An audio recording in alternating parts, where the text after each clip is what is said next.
I've always loved driving at night. There's something peaceful about empty highways, soft music, and the hum of tires on asphalt. About 6 months ago, I got a job that required me to travel between small towns across the Midwest, doing electrical maintenance for old buildings and remote facilities. I didn't mind it. It gave me time to think, and the roads were usually quiet after dark. It was early spring when this happened. The weather had just started warming up, and I was heading back from a job in southern Illinois. I remember the sky being unusually clear, stars visible even through the windshield. I just passed through a tiny town, can't even remember the name now, and was cruising down a stretch of 2-lane highway with forest on either side. That's when I saw her. She was standing on the shoulder, just ahead in the glow of my headlights. At first, I thought she was maybe in her late teens or early 20s. She wore a pale hoodie, the kind with the sleeves pulled over her hands, and had a small backpack slung over one shoulder. Her face looked flushed, like she'd been crying or running. And even though it was only about 50 degrees out, she wasn't shivering. She just stood there. I slowed down, rolled my window down halfway. "You okay?" I called out. She nodded quickly. "Can I get a ride into town?" "Please?" There was something in her voice. Shaky, tired, but not threatening. I hesitated, but I'd want someone to stop for my sister if she were stuck out here. So I unlocked the door. She climbed in without another word. I asked if she was hurt or if she needed me to call someone, but she just said, "No, I'm fine. Just needed to get away for a bit." She didn't say much after that, mostly stared out the window as I drove. I glanced at her a few times. Her eyes were distant, like she was lost in some heavy thought. Her clothes looked old, not dirty, just like they didn't fit the time. I don't know how else to describe it. A few miles down the road, I realized something weird. I hadn't told her where I was headed, but she suddenly said, "The gas station in Larkridge is fine. I'll get out there." That was another 10 miles up the road, and that town wasn't on any signs yet. I didn't say anything at first.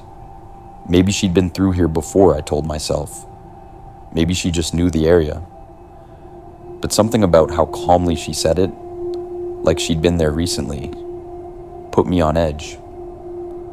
The rest of the ride was silent, and not the good kind. The temperature in the truck dropped a few degrees, even though I hadn't touched the air controls. My fingers were starting to feel numb on the steering wheel. I glanced over at her, and I swear I could see her breath, even though mine didn't fog up. At one point, I tried turning the radio back on, just to break the tension, but it only produced a loud, static buzz. No matter which station I tuned into, nothing came through except soft, white noise. And then, under it, a voice. A whisper. Faint. Almost like it wasn't meant for me. "You shouldn't have picked her up." I stared at the radio in disbelief, heart pounding. I turned it off immediately and glanced at the girl. She hadn't moved. She was staring out the window like none of that had happened, her face unreadable.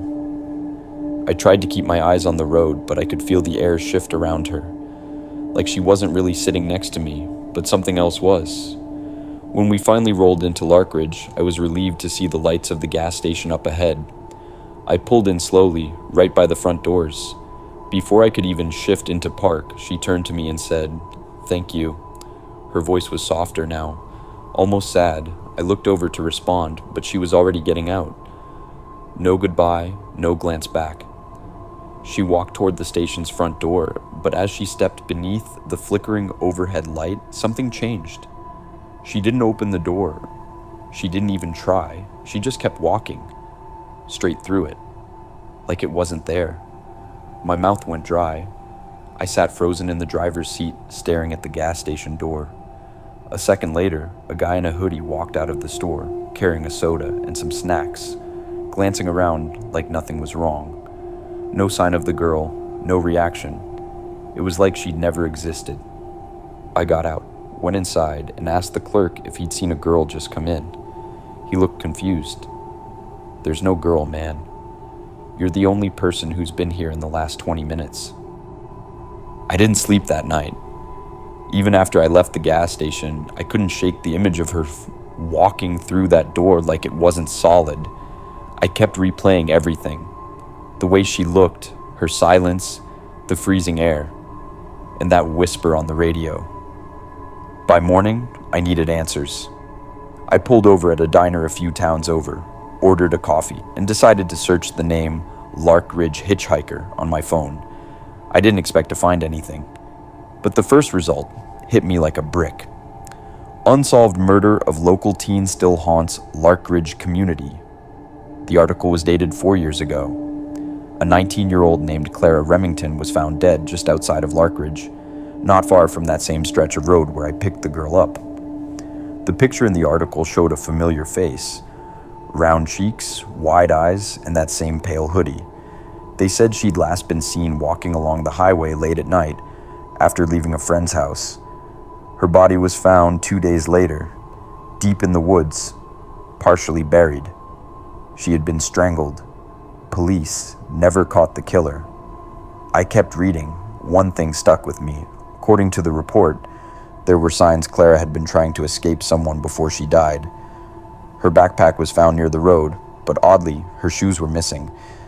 That detail had never made sense to investigators, until now, because when she got in my truck, she wasn't wearing any. I scrolled through other news threads, forums, and local blogs. That's when I saw a comment on a post from 2 years back.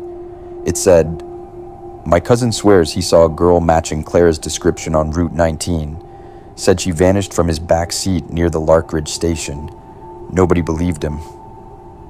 There were more comments like that. Different years, same road, same gas station, same girl. Some even claimed that she only appears to men traveling alone. That if you ignore her, you're fine. But if you stop, you start having dreams, warnings. That night, I finally slept, but not peacefully. In the dream, I was back in the truck. She was in the passenger seat staring forward, but this time, she turned to me. Her face looked different, angrier, hollow. She leaned in and whispered something I'll never forget. "He still drives this road." I woke up gasping. A few days later, I made an anonymous tip to the local sheriff's office. I gave them everything I found, names, locations, patterns. I never heard back, but the last time I drove that road, I didn't see her. And somehow, that scared me even more.